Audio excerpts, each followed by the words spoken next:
يا قليلة اليقين ألمثله يقال له قل صوابا أيكذب المختار إن أجاب. وهم أن يبطش بالصبية فاتخذت ظهر النبي حمية. عن أمنا عائشة الصديقة قالت وكل قولها حقيقة: أكثرت للنبي في الكلام لابد في الزواج من خصام، وصرت بعد كلما دعاني أعرضت حتى لم يعد يراني، وطال هجري والنبي صابر يهفو له قلبي ولا يكابر.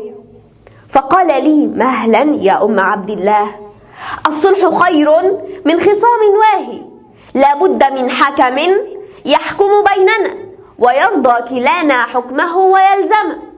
فهل ترضين ما يقضي عمر؟ قالت معاذ الله بل أرضى القدر. قال فهل أدعو إذن عثمان؟ قالت وما يدريه ماذا كان؟ قال فهل أدعو إذن علية؟ قالت أعوذ إن تك تقية. فهل أبو بكر يحل المشكلة؟ قالت نعم أبي لكل ناضلة. فأرسل المختار للصديق وقال له تعال يا ملاذ يوم الضيق، وجلسا كالخصم والخصيم. وبدأ النبي يحكي ما حدث مبينا أسباب ذلك الزعل. فقامت الفتاة في هياج قالت مهلا قل صوابا واتق الخلاق واحذر فإني أكره الشقاق. فاصفر لون الصديق مندهشا مما سمع، وقال لها يا قليلة اليقين ألمثله يقال له قل صوابا أيكذب المختار إن أجاب.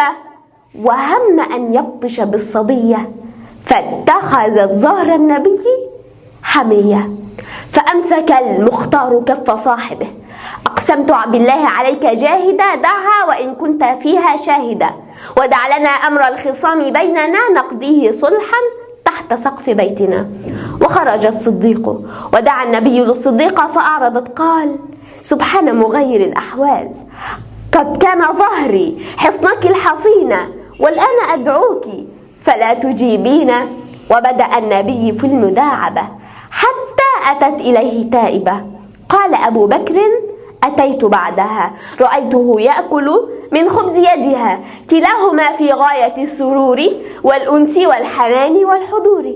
فقلت والعتاب في عيوني ألم أكن دعيت إلى الخصام فكيف لم أدعى إلى الطعام. فنظر النبي للصديق وضحك لروحه الرقيقة وقال أهلا يا سيد القضاة ومصلح الأزواج والزوجات، أنت لنا في الحرب والسلام رفيق صدق البدء والختام. صلى الله عليك يا حبيبي يا رسول الله.